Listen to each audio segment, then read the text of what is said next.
اللهم صل على سيدنا محمد یا رب صل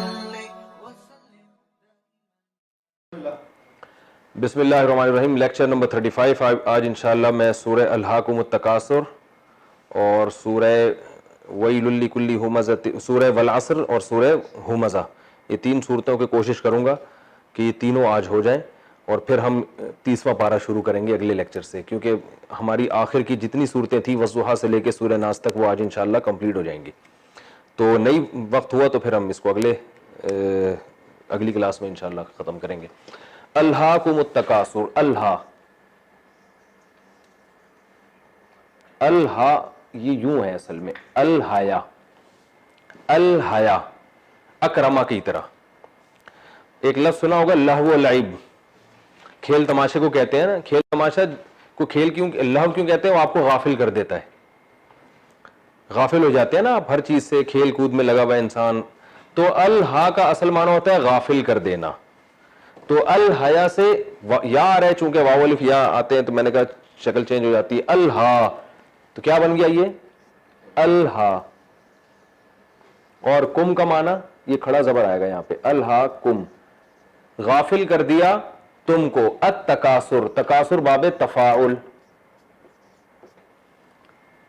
تضارب جیسے تھا نا، اور تعاون، تعامل، بہت سارے الفاظ اس سے ملتے جلتے آتے ہیں نا.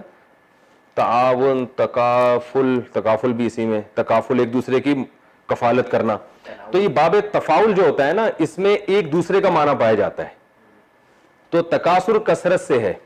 الہاکم التکاثر، تمہیں ایک دوسرے سے زیادہ کثرت کا جو شوق ہے. تکاثر یعنی ایک دوسرے سے آگے بڑھنے کا، کثرت کے اعتبار سے کہ میرے پاس اس سے بھی زیادہ پیسہ آ جائے. ایک ہوتا ہے انسان کو یہ شوق کہ میرے پاس پیسہ ہے، کہ ہوتا ہے کہ میرے پاس سب سے زیادہ پیسہ ہے. تو یہ سب سے زیادہ پیسہ تکاثر، یعنی یہ ورب ہے. الہاکم التکاثر، تمہیں ایک دوسرے سے مال کی کثرت کے شوق نے، یوں ہم اس کا ترجمہ کریں، یا سادہ ترجمہ ہوگا ایک دوسرے سے آگے بڑھنے نے تم کو غافل کر دیا. ایک دوسرے سے آگے بڑھنے کے شوق نے تمہیں غافل کر دیا. اور آگے بڑھنے سے مراد نیکیوں میں آگے بڑھنا نہیں، کثرت میں، یعنی پیسہ زیادہ. الہاکم التکاثر، ایک دوسرے سے آگے بڑھنے کے شوق نے تمہیں غافل کر دیا. حتی، یہاں تک کہ، الہاکم التکاثر، ہاں، حتی یہاں تک کہ، زرتم، زرتم اصل میں تھا زورتم، ضربتم کی طرح، یہ زیارت سے نکلا ہے. زیارت تو مشہور لفظ ہے اردو میں، قبروں کی زیارت کے لیے جاتے ہیں نا لوگ، بزرگوں کی زیارت کے لیے یا قبروں کی زیارت کے لیے. تو واو آ رہا ہے تو یہ میں نے کہا تھا کہ چینج ہو جاتا ہے لفظ. زورتم کو پڑھتے کیا؟ زرتم. حتی زرتم، یہاں تک کہ تم نے زیارت کر لی. المقابر، مقابر کسے کہتے ہیں؟ قبروں کو. مقبرہ، مقبرے کی جمع. یعنی تم زیارت کرنے، یہ کنایہ کہ مطلب جب تم قبر میں پہنچ گئے، تمہیں غافل کر دیا ایک دوسرے سے آگے بڑھنے کے شوق نے. اور یہ کب تک غفلت ہوتی ہے؟ یہاں تک کہ تم قبروں کی زیارت، خود جب تک قبر میں نہیں پہنچتے تو ایک دوسرے سے آگے بڑھنے کا شوق تمہیں غافل ہی رکھتا ہے. یعنی کس سے غافل رکھتا ہے؟ آخرت سے، اللہ سے، شریعت سے. حتی زرتم المقابر، کلا، ہرگز ایسا نہیں ہے. یہ تو لفظی ترجمہ ہے نا، تفسیر بعد میں بتاؤں گا. کلا، ہرگز ایسا نہیں ہے. کلا سوفا، سوفا کا معنی عن قریب پہلے آ چکا ہے. تعلمون، جان لو گے تم، تعلمون کا لفظ آسان ہے. ثم، ثم کا معنی اللہ کہتے ہیں پھر ہم دوبارہ کہتے ہیں. بڑی نوازش آپ کی بھائی، کہہ رہے ہم نیچے بھی. ثم، پھر ہم، اللہ کہتے ہیں میں دوبارہ اس بات کو دہراتا ہوں. ثم کلا، ہرگز ایسا نہیں ہے، یعنی جیسا تم سمجھ رہے ہو. ثم کلا سوف تعلمون، ان قریب تم جان لو گے. کلا، ہرگز ایسا نہیں ہے. بار بار اس لفظ کو دہرایا جا رہا ہے کیونکہ ہماری کھوپڑی میں بات سمجھ میں آ نہیں رہی ہے. اللہ فرماتا ہے ایسا نہیں ہے جیسے تم سمجھ رہے ہو. تو کلا لو تعلمون، لو کا معنی ہوتا ہے اگر، اور اس کا معنی کاش بھی ہوتا ہے. جیسے ہم اردو میں کہتے ہیں لو لو تاتونا، کاش تم ہمارے پاس آ جاؤ. ٹھیک ہے نا,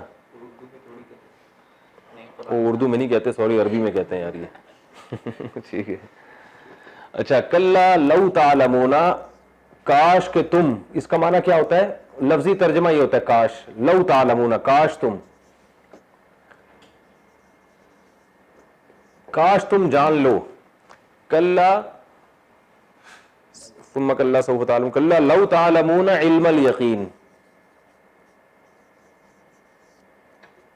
علم الیقین, یقینی علم, بس یہی ترجمہ ہے اس کا. کاش تم جان لو یقینی علم, کاش تم جان لو یقینی طور پر تمہیں کسی طرح علم حاصل ہو جائے. کلا لو تعلمون علم الیقین لترون الجحیم, لام کا معنی تاکید, ترون اصل میں تھا, یہ پھر وہی لفظ آ گیا نا, میں نے ایک دفعہ پورا اس کا پورا اس لفظ کو کھول کے اچھی طرح سمجھایا. ترون تھا اصل میں, ترون تسمعون کی طرح, کیا تھا؟ تسمعون. تو اس کو پڑھتے ہیں ترونا. کیا پڑھتے ہیں؟ ترونا, وہی رؤیت سے نکلا ہے دیکھنا. ترونا, تم دیکھتے ہو. لترون, یہ ترونا کے آخر میں نا نون جب تاکید کا لگا دیا, میں نے کہا تھا نا بعض دفعہ نون تاکید کے لیے بھی آتا ہے, تو ترون سے ترون بنا دیا اس کو. ٹھیک ہے, لترون کیا بن گیا؟ لترون. لا ترون ضرور بالضرور, یہ دو نون کی وجہ سے اور لام تاکید کی وجہ سے تین تاکیدیں ہو گئیں. ضرور بالضرور, بالضرور تم دیکھو گے. الجحیم, جہنم کو. جحیم کسے کہتے ہیں؟ جہنم. لترون الجحیم, تم ضرور بضرور دیکھو گے جہنم کو. سورت تو پڑھیں, الہاکم التکاثر حتی زرتم المقابر, کلا سوف تعلمون ثم کلا سوف تعلمون, کلا لو تعلمون علم الیقین لترون الجحیم ثم لترونها عین الیقین. ثم پھر اس کے بعد کیا ہوگا؟ لترونها, تم دیکھو گے اس جہنم کو عین الیقین, عین یقین کے ساتھ. پہلے تھا کہ کاش تم جان لو علم الیقین کو, ٹھیک ہے نا, علم یقین کو جان لو. کیا جان لو؟ لترون الجحیم, کہ تم دیکھو گے جہنم کو. ثم لترونها, پھر ہوگا یہ کہ تم دیکھ لو گے اس جہنم کو عین الیقین, یقین کی آنکھوں کے ساتھ, یعنی عین یقین کے ساتھ. ثم پھر اس کے بعد کیا ہوگا, میں تفسیر میں بتاؤں گا, جو کنفیوژن ہے دور ہو جائے گی آپ کی انشاءاللہ. ثم پھر اس کے بعد کیا ہوگا؟ لتسألن, لام تاکید کے لیے, تسألو تم پوچھے جاؤ گے, تضربو کی طرح. النا تاکید کے لیے, تم ضرور بے ضرور پوچھے جاؤ گے. ان النعیم, ان کا معنی سے نعیم نعمت کو. یومئذ, سوری پہلے یومئذ ہے, جس دن ایسا ہوگا. ثم لتسألن یومئذ عن النعیم, ٹھیک ہے, پھر اس دن پوچھا جائے گا تم سے نعمتوں کے بارے میں. تو یہ تو اس کا لفظی ترجمہ تھا. اس کی تفسیر کیا ہوگی؟ الہاکم التکاثر, اللہ انسان سے شکایت کر رہے ہیں کہ اے لوگوں, تمہیں دولت کی جو کثرت ہے نا, ایک دوسرے سے آگے بڑھنے کا شوق, اس نے الہا, تمہیں آخرت سے غافل کر دیا. قبر وبر سب بھول چکے ہیں, بس ہر وقت پیسہ پیسہ, حکومت, پیسہ, دولت, عزت. الہاکم التکاثر, اللہ فرماتے ہیں یہ جو تمہاری غفلت ہے نا بہت جلد دور ہو جائے گی. حتی, یہ غفلت اس وقت تک رہے گی, حتی زرتم المقابر, یہاں تک کہ تم قبروں میں جا پہنچتے ہو. جب قبر کے اندر جاؤ گے نا تو پھر یہ سب آگے بڑھنے کا شوق ختم. خود سوچو گے کیا کر کے آئے ہیں, اور یعنی کس چیز میں اپنی زندگی کو ہم نے کھپا کے برباد کر دیا. الہاکم التکاثر حتی زرتم المقابر کلا سوف تعلمون. اللہ فرماتے ہیں ہرگز ایسا نہیں ہے. کلا سے مراد کیا ہوتا ہے؟ جو پیچھے ایک مفہوم پیدا ہو رہا ہے نا, یعنی تکاثر کا ذکر ہوا ہے پہلے کہ ایک دوسرے کی کثرت, پیسہ زیادہ, تو یہ کیوں ہوتا ہے؟ انسان یہ سمجھتا ہے کہ اسی میں کامیابی ہے. تو اللہ فرماتے ہیں کلا, ہرگز ایسا نہیں ہے. جو جس چیز کو تم کامیابی سمجھ رہے ہو نا, اور اس چیز نے تمہیں غفلت میں ڈال دیا, کلا ہرگز ایسا نہیں ہے. سوف تعلمون ان قریب تمہیں پتا چل جائے گا. ابھی اللہ دلائل سے سمجھا رہے ہیں تو سمجھ میں نہیں آ رہا, لیکن حقیقت میں بھی اب تمہیں سمجھ میں آ جائے گا. ثم اللہ کہتے ہیں میں دوبارہ اپنی بات کو دہراتا ہوں, کلا سوف تعلمون ثم کلا ہرگز ایسا نہیں ہے جیسا تم سمجھ رہے ہو, کیونکہ تم یہ سمجھ رہے ہو یہ دنیا اصل ہے. اللہ فرماتے ہیں ہرگز ایسا نہیں ہے. ثم کلا سوف تعلمون, 2 دفعہ اس بات کو اللہ نے دہرایا کہ ان قریب تمہیں پتہ چل جائے گا. کلا لو تعلمون, اللہ پھر تیسری دفعہ کلا کا لفظ, ہرگز ایسا نہیں ہے جیسا تم سمجھ رہے ہو. لو تعلمون علم الیقین, کاش تمہیں پتہ چل جائے علم یقین. یہ اللہ کا کاش ہمارے کاش جیسا نہیں ہوتا, یہ ہماری اللہ ہم سے ہماری زبان میں بات کرتے ہیں نا, جو محاورے ہم استعمال کرتے ہیں, اس لیے اس کا ترجمہ کیا جائے اگر تمہیں پتہ چل جائے. کلا لو تعلمون علم الیقین, اگر تمہیں پتہ چل جائے نا یقینی علم. یقینی علم اسے کہتے ہیں کہ جو دلائل کے ساتھ جب 100% ایک چیز ثابت ہو جائے نا تو انسان کو جو یقین حاصل ہوتا ہے اس کو کیا کہتے ہیں علم الیقین. اور جب مشاہدہ کر لے انسان کسی چیز کا تو اس وقت جو علم حاصل ہوتا ہے اسے کہتے ہیں عین الیقین. تو دونوں ایک ہی لیول کے علم ہیں, یعنی دونوں یقینی تو ہیں, لیکن عین الیقین اور علم یقین میں فرق یہ ہوتا ہے کہ عین الیقین میں انسان کی جو کیفیات بنتی ہیں وہ علم الیقین میں نہیں بنتی. جیسے کوئی آپ کو بتایا کہ انڈا موڑ پہ اللہ نہ کرے دھماکہ ہوا ہے اور اتنی لاشیں گری ہوئی, اللہ نہ کرے ایسا ہوا نہیں ہے بھائی, تو یہ آپ تھوڑے سے گھبراؤ گے. لیکن اگر آپ نے وہ دھماکہ اپنی آنکھوں سے دیکھا ہوتا نا اور وہ لاشیں اپنی آنکھوں سے دیکھی ہوتی تو یقین تو وہی ہوتا جو آپ کو ابھی ہے, لیکن کیفیات آپ کی چینج ہوتی. تو ابھی چونکہ اللہ فرماتے ہیں کلا سوف تعلمون ثم کلا سوف تعلمون کلا لو تعلمون علم الیقین, کاش تم جان لو یقینی علم. تو یقینی علم اگر جان لو, کیا جان لو, لترون الجحیم, کہ تم ضرور جہنم کو اپنی آنکھوں سے دیکھو گے. کاش تمہیں اس کا علم الیقین آ جائے. تو آگے جواب محذوف ہے. بعض دفعہ قرآن میں اگر کا لفظ ہوتا ہے, اگر کا آگے جواب نہیں ہوتا. ہم کہتے ہیں نا اگر یہ ہو جائے تو کیا ہوگا, بھئی اگر یہ ہوتا تو یوں ہوتا. تو بعض دفعہ قرآن میں صرف اگر کے ساتھ جو جملہ ہے وہ تو ہوتا ہے, آگے اس کا نتیجہ نہیں ذکر ہوتا. تو وہ کیونکہ نتیجہ بالکل واضح ہوتا ہے. تو اللہ فرماتے ہیں لو تعلمون علم الیقین, اگر تمہیں پتہ چل جائے یقینی علم کس چیز کا, لترون الجحیم, کہ تم جہنم کو ضرور دیکھو گے, تو تم وہ کچھ نہ کرو جو اب کر رہے ہو, پھر تمہیں آگے بڑھنے کا شوق غافل نہیں کرے گا.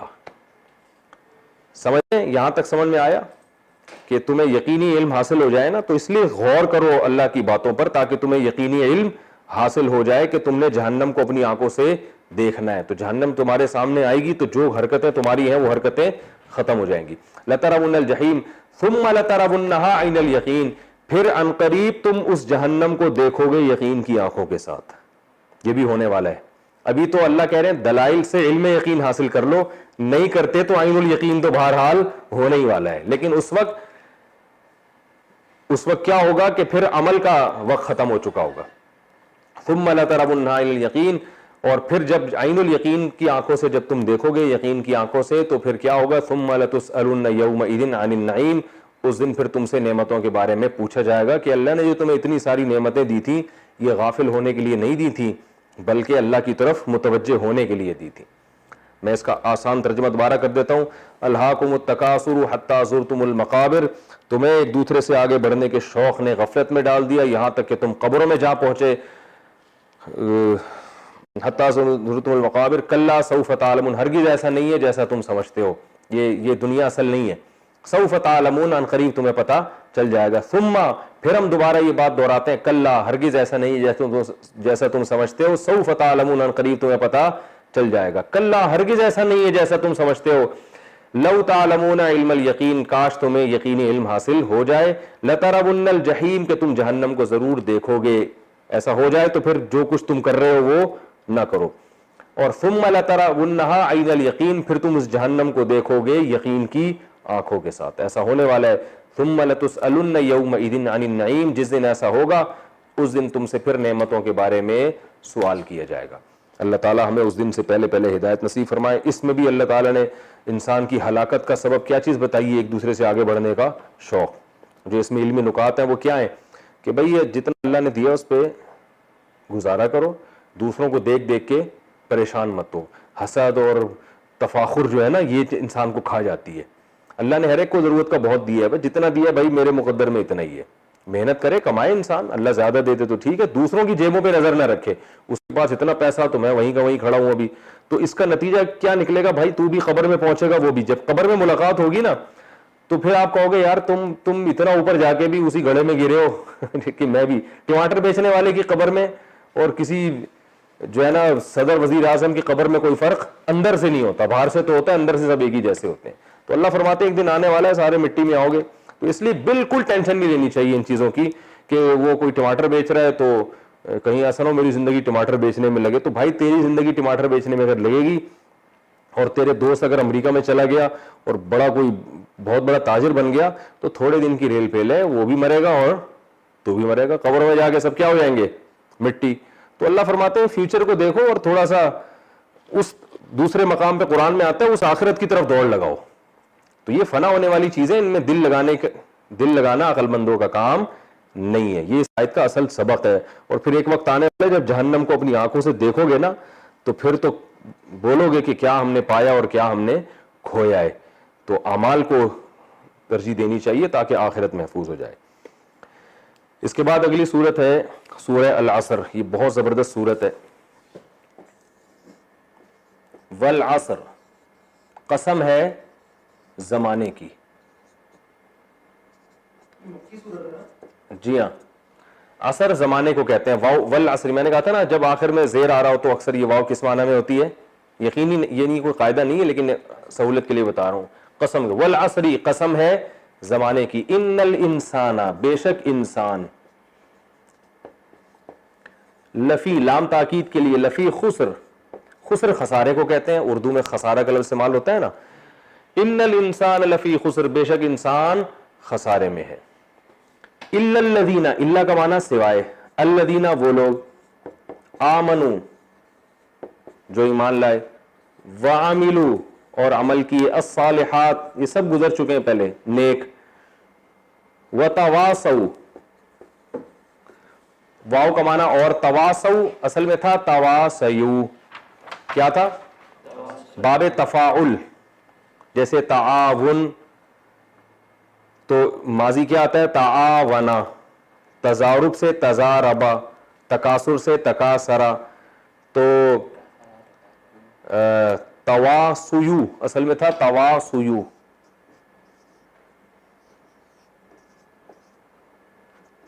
تواصیو تزاربو, وصیت کرنا, وصیت کا لفظ استعمال ہوتا ہے نا. اور میں نے ابھی بتایا تھا نا تکاثر میں کہ باب تفاعل میں ایک دوسرے کا معنی پایا جاتا ہے. تواصیو ایک دوسرے کو وصیت کرنا, تو ماضی کیا آئے گا تواصیا,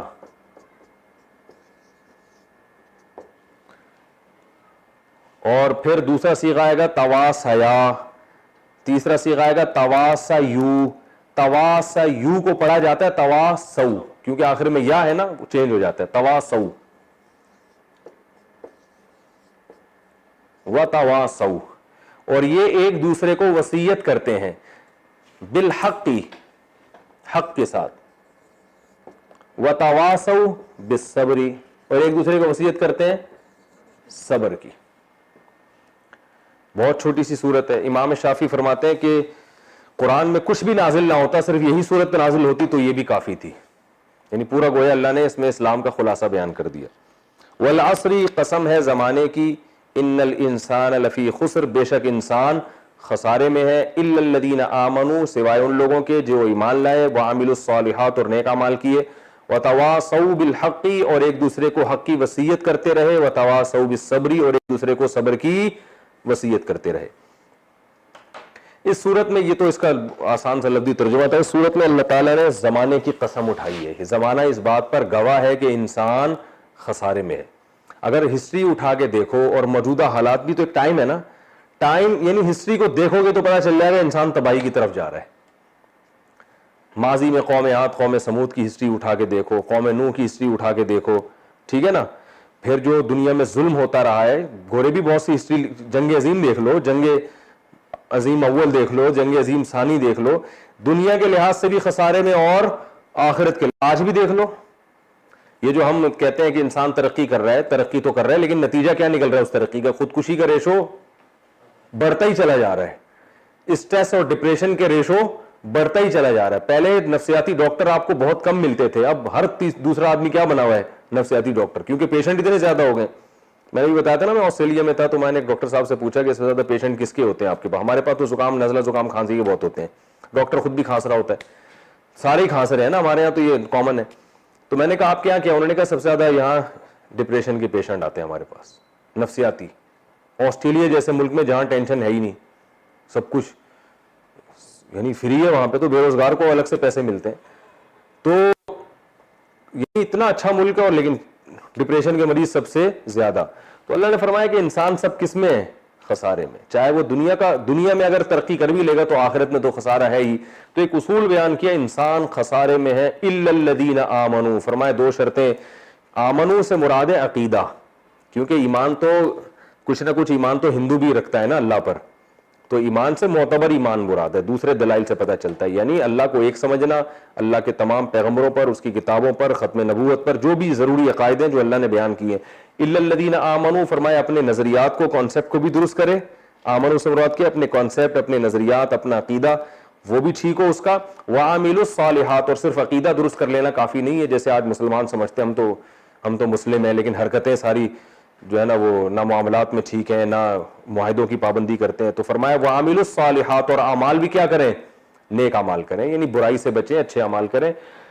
وتواصوا بالحق, اور تیسری شرط یہ ہے کہ ایک دوسرے کو حق کی وصیت بھی کریں. یعنی صرف اپنا اچھا بن لینا کافی نہیں ہے, بلکہ خیر کو پروموٹ کرنے کی بھی کوشش کریں. اس محنت میں جت جائیں کہ ہم نے دنیا میں بھلائی کو کیسے غالب کرنا ہے. تو اللہ نے کوئی اسپیسیفک کوئی خاص طریقہ بیان نہیں کیا, تو اس لیے بیان نہیں کیا کہ ہر دور میں مختلف طریقے ہو سکتے ہیں, اور ہر طریقہ ہر آدمی کے لیے سوٹیبل نہیں ہوتا. تو کوئی بھی جس طرح سے بھی جو دنیا میں خیر کو پھیلا سکتا ہے وہ خیر کو پھیلائے. وصیت کا لفظ استعمال کیا, آرڈر کا لفظ استعمال نہیں کیا, کیونکہ وصیت کہتے ہیں انتہائی اہمیت کے ساتھ کسی کو کوئی آرڈر دینا. دیکھیں جب کوئی دنیا سے جا رہا ہوتا ہے, مر رہا ہوتا ہے, اس وقت جو آرڈر دیتا ہے اس آرڈر کو کیا کہا جاتا ہے, وصیت, کیونکہ وہ اس وقت بہت اہمیت کے ساتھ کوئی حکم دیتا ہے. ایسے نہیں حکم, چھوٹے موٹے حکم دے گا. کوئی آدمی دنیا سے جا رہا ہے اور وہ اس نے اپنے بچوں کو بلایا, بیٹا میں دنیا سے جا رہا ہوں. بچے آ گئے, بھائی کوئی امریکہ سے آ گیا, کوئی جاپان سے آ گیا, ابا یقیناً کوئی خاص بات کرنے والے ہیں, تو میں نے بیٹا آپ سب کو بلایا, میں دنیا سے جا رہا ہوں. جی ابا کیا حکم ہے آپ کا؟ بیٹا دیکھو میرے مرنے کے بعد جو گولا گنڈا تم اب کھاؤ گے نا, وہ وسیم سے نہیں لینا بلکہ شبیر سے کھایا کرنا, اس کا زیادہ مزیدار ہوتا ہے. تو یہ کوئی تو بنے گا؟ ویسے عام حالات میں تو وہ یہ کہہ سکتا ہے ابے تو کہاں سے گولا گنڈا اٹھا کے لے آیا, تیرے کو بولا تھا وہاں سے لایا کر. عام حالات میں تو چل رہا ہوتا ہے نا, یار نہاری تمہیں جاوید نہاری بولی, تم دہلی نہاری اٹھا کے لے آئے, صحیح ہے نا, تمہیں وہاں کی چاٹ بولی تھی تم وہاں کی اٹھا کے لے. عام حالات میں یہ آرڈر چلتا ہے کہ تم یہاں سے لاؤ وہاں, لیکن مرتے ہوئے ایسی باتیں نہیں کی جاتی. مرتے ہوئے ان کو بہت ہنسی آ رہی, مرتے ہوئے جو ہے نا بہت ہی اہم ترین باتیں کی جاتی ہیں, چھوٹی موٹی باتیں نہیں کی جاتی. وہ بتائے گا بھائی یہ پلاٹ کے کروڑوں روپے کی جائیداد ہے, یہ میں تمہارے نام کر رہا ہوں یا یوں کر رہا ہوں, اس کا خیال کرنا, یہ میں نے فلاں کے نام کروائی ہوئی تھی, ہے وہ ہماری لیکن ٹیکس سے بچنے کے لیے میں نے فلاں کے نام کی ہوئی تھی. اس طرح کی اہم ترین باتیں, یا بہن کا خیال رکھنا, اس کو طلاق یا تو ہو چکی ہے یا ہونے والی, اللہ نہ کرے, ایک مثال دے رہا ہوں میں, بہت اہم ترین باتیں ہوتی ہیں. تو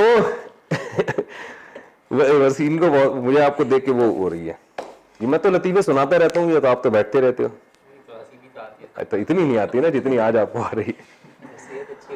اچھا, تو وصیت کا لفظ کہاں استعمال ہوتا ہے؟ جب بہت تاکید کے ساتھ کوئی بات کی جاتی ہے. تو اس میں دو چیزیں ہوتی ہیں, حکم بہت اہم ہوتا ہے, دوسرا آپ چاہتے ہو کہ لازمی اس پر عمل ہو.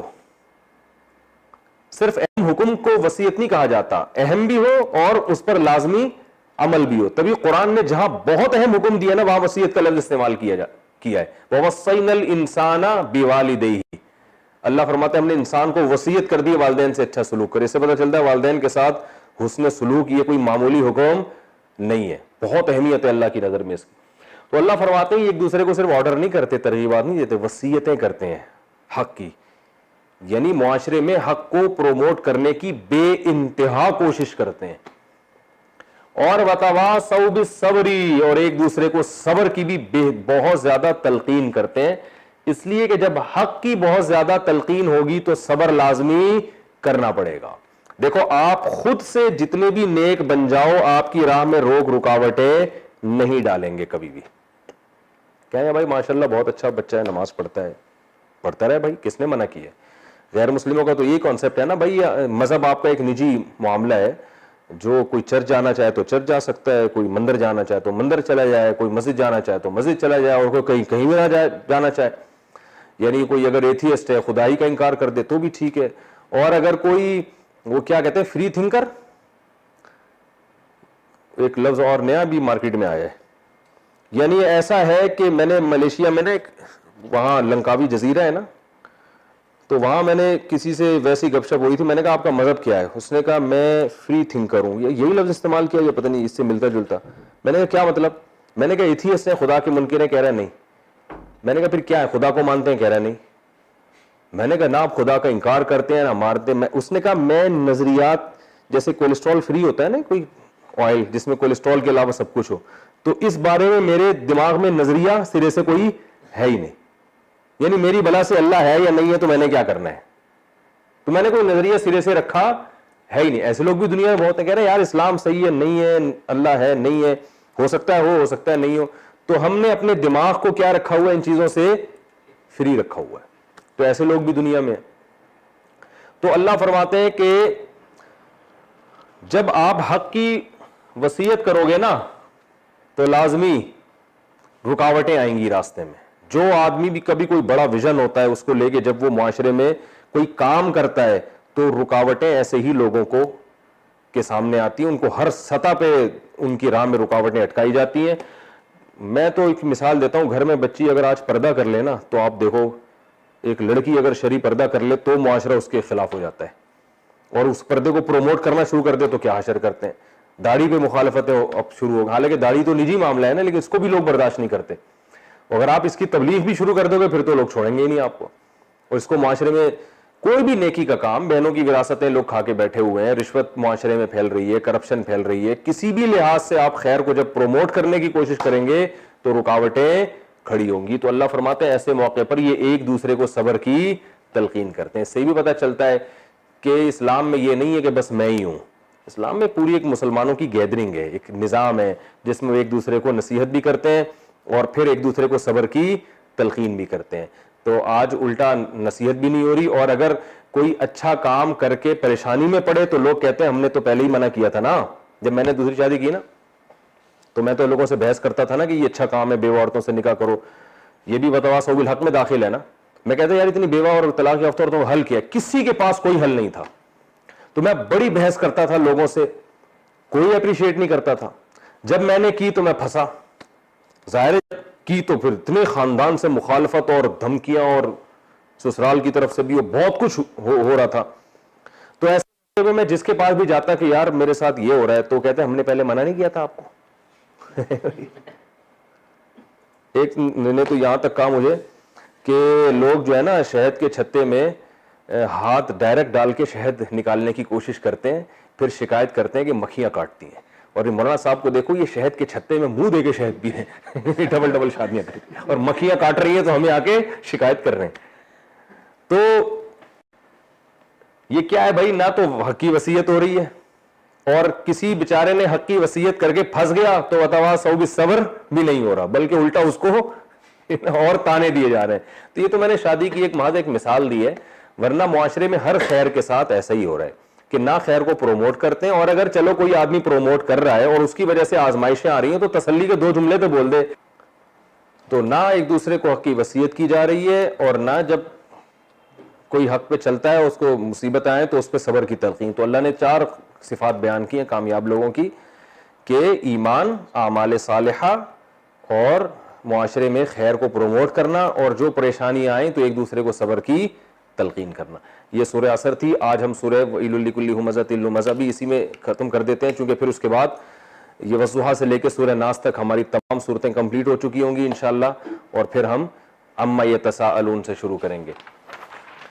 ویل لکل ہمزہ, ویل کہتے ہیں تباہی کو, یہ لفظ بہت استعمال ہوا ہے قرآن میں. لکلی, لی کا معنی لیے, کل کا معنی کل, ہمزہ یہ وکیب تھوڑی سی مشکل ہے. میں نے کہا تھا 30واں پارہ باقی قرآن کی نسبت تھوڑا سا مشکل. یہ ہمزہ جو ہے نا کہتے ہیں عربی میں بہت زیادہ برائی کرنے والا پیٹھ پیچھے. ٹھیک ہے, تباہی ہے ہر اس شخص کے لیے جو پیٹھ پیچھے لوگوں کی برائیاں کرتا ہے. لمزہ کہتے ہیں سامنے برائی کرنے والا یعنی تانا دینے والا. پھر تفسیر میں اس کی میں ڈیٹیل بتاؤں گا. وَيْلٌ لِكُلِّ هُمَزَةٍ لُمَزَةٍ الَّذِي یہ وہ شخص ہے جمع جو جمع کرتا ہے مالہ اپنے مال کو وعدد واو کا معنی الذي جمع مالہ الذي جمع مالا جو مال جمع کرتا ہے وعدد عدد يعدد تعدیدا سبح یسبح تسبیحا کی طرح. عدد کا معنی گننا, عدد سے ہے نا, عدد کو کہتے ہیں گننا. وعددہ اور اسے گنتا رہتا ہے. الذی جمع مالا وعددہ یحسب بہت آسان ہے, یسمعو کی طرح. یحسب گمان کرتا ہے, یحسب حساب سے نہیں کہتے نا میرے حساب سے تو یہ کچھ بنتا نہیں ہے, تو اس کا معنی ویسے وہ حساب تو شمار کے معنی میں آتا ہے لیکن یہ کیا ہے گمان. یحسب وہ گمان کرتا ہے انا اس بات کا گمان مالہ انا مالہ کہ بے شک اس کا مال اخلدہ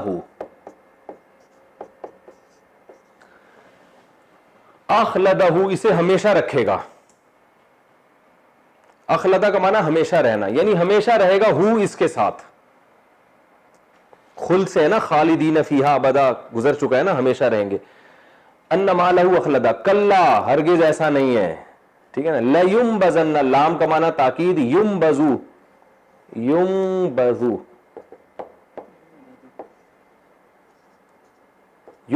نبذ کہتے ہیں عربی میں پھینکنے کو. کسی کا کیا معنی ہے پھینکنا. لینبذن کلا لینبذن یہ تاکید کے لیے نون لگا دیا. کلا ہرگز ایسا نہیں ہے جیسا وہ سمجھتا ہے. لینبذن وہ ضرور بھی ضرور پھینکا جائے گا, نون تاکید کے لیے. لینبذن فی الحطمہ فی کا معنی میں, الحطمہ حطمہ عربی میں کہتے ہیں توڑنے والی. حطمہ ہر وہ چیز جو توڑ پھوڑ کر رکھ دے اس کو عربی میں کیا کہتے ہیں, جیسے لمزہ ہے ہمزہ ہے ایسے ہی حطمہ بھی ہے, توڑ پھوڑ کر دینے والی. وہ پھینک دیا جائے گا حطمہ میں, توڑ پھوڑ کر دینے والی چیز میں. وما ادراک مل حطمہ یہ آسان ہے, تمہیں کیا پتا کہ وہ حطمہ کیا ہے. نار اللہ اللہ کی آگ ہے. الموقدہ موقدہ اوقدہ یوقدو اکرما یکرمو کی طرح. موقدتن مکرمتن جلائی گئی بھی. ایقاد کا معنی ہوتا ہے آگ جلانا, موقدہ جلائی ہوئی. نار اللہ وہ اللہ کی آگ ہے, الموقدہ جلائی گئی. نار اللہ الموقدہ التی یہ وہ آگ ہے. تطلع میں نے بتایا تھا اس کی وکیپ تھوڑی سی مشکل ہے اس لیے. تطلع اطلاع سے نکلا ہے نا. تطلع تکتسبو کی طرح ہے. تطلع تکتسبو اس کا معنی ہوتا ہے جھانکنا, جھانکنا یا پہنچنا. اطلاع سے ہے نا, ہم کہتے ہیں نا آپ کو کچھ اطلاع بھی ہے یعنی آپ وہاں تک پہنچے بھی ہیں, آپ اس بات پر مطلع ہوئے, آپ نے جھانک کے دیکھا, یہ سب اس معنی میں استعمال ہوتا ہے. تو اس کا یہاں معنی ہوگا پہنچنا. التی تطلع یہ آگ پہنچے گی. علی الافئدہ علی کا معنی پر, فؤاد عربی میں دل کو کہتے ہیں. کسے کہتے ہیں, قلب بھی کہتے ہیں اور فؤاد بھی کہتے ہیں, اور افئدہ اس کی جمع آتی ہے. دلوں پر پہنچے گی یہ آگ. التی تطلع علی الافئدہ. آگے کیا ہے, فی انہا علیہم بے شک یہ آگ علیہم ان پر موصدہ. اس کی وکیپس بہت مشکل ہے. مکرمتن کی طرح اس کا معنی ہوتا ہے بند ہوگی, بند کر دی جائے گی. یہ صورت مشکل ہے, آگے بہت آسان ہے بس. موصدہ بند کر دی جائے گی. انہا بے شک یہ آگ علیہم موصدۃ بند کر دی جائے گی ان لوگوں کے اوپر, یعنی آگ ان کے اوپر بند کر دی جائے گی. انہا علیہم موصدہ فی عمدن، فی کا معنی میں، عمد کا معنی ستون، عمد کسے کہتے ہیں؟ ستون، عماد ہے نا، الصلاۃ عماد الدین، نماز دین کا ستون، فی عمد ممددہ، ممددہ کا معنی مددہ یمدد تمدیدن، کھینچنا، مد کھینچنے کو بھی کہتے ہیں نا، سبح یسبح تسبیحا، کہ ممددہ کھینچی گئی، تو کھینچے گئے کہ جو لمبی چیز ہوتی ہے وہ کھینچی گئی ہوتی ہے نا، تو لمبی چیز کو بھی کہا جاتا ہے فی عمد ممددہ، ایسے ستون میں جو لمبے ہوں گے،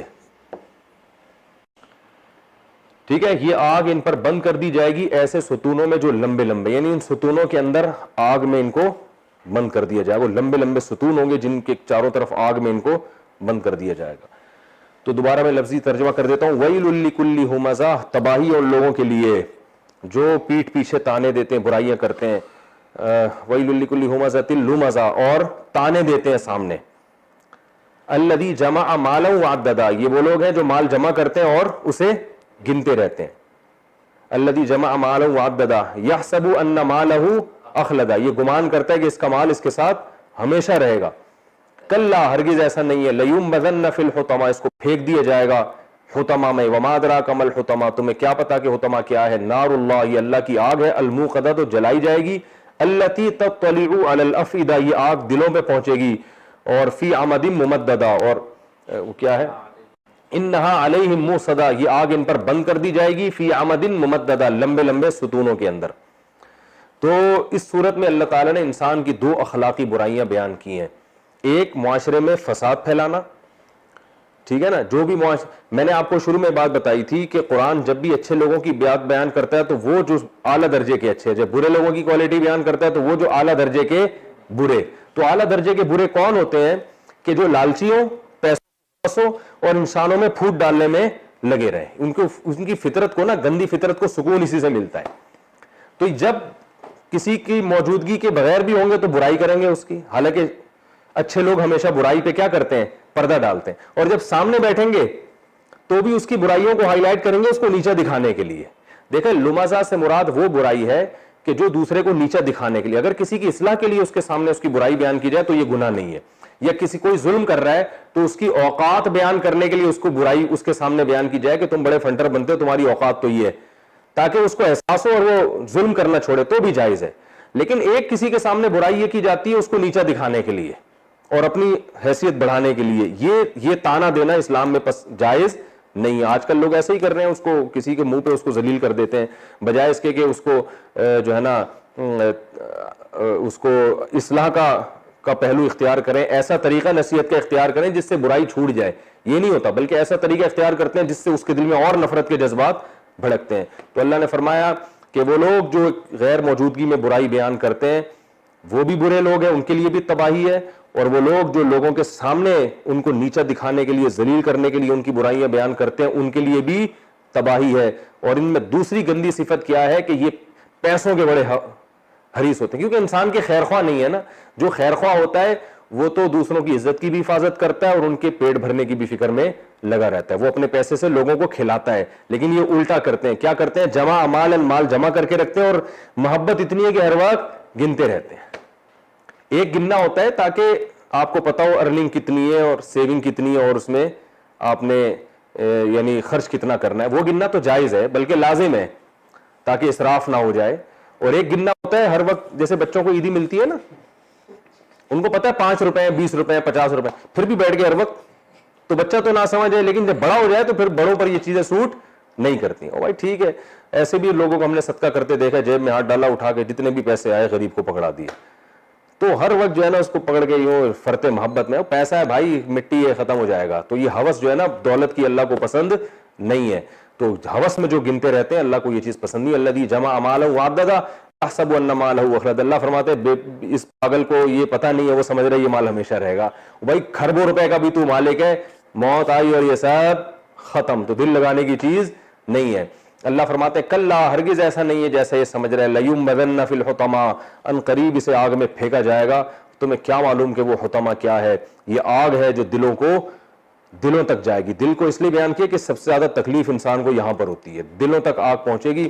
اور نار اللہ الموقدہ، آگ ہے جو جلائی گئی ہے، اور التی تطلع علی الافئدہ، دلوں تک پہنچے گی، اور انہا علیہم موصدا، ان پر بند کر دیا جائے گا اس آگ کو تاکہ نکلنے نہ پائیں، اور بڑے بڑے ستونوں میں چاروں طرف سے پیک کر دیا جائے گا. اللہ تعالیٰ اس جہنم کی آگ سے ہم کو محفوظ رکھے.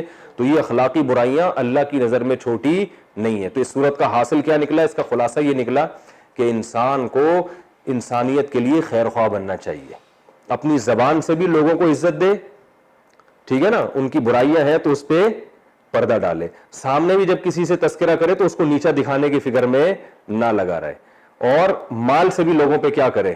خرچ کرے. تو یہ اچھی صفات ہوں گی تو جنت ملے گی. یہ اچھی صفات آپ کے اندر نہیں ہے تو پھر اللہ نے اس کا انجام بہت بھیانک رکھا. اب ہم خود اپنے بارے میں دیکھ لیں کہ ہم کتنے، نہ تو ہم پورے جنت والے ہیں نہ ہم پورے جہنم والے ہیں. تو دیکھ لیں ہمارے زیادہ تر ہم کس طرف جا رہے ہیں. تو ہونا یہی چاہیے کہ دولت کی محبت انسان اپنے دل سے نکالے، نہ لوگوں کی غیر موجودگی میں ان کی برائی کرے، نہ ان کے سامنے ان کو تانے دے. اللہ تعالیٰ سمجھنے کی، عمل کی توفیق عطا فرمائے. وما علینا الا البلاغ.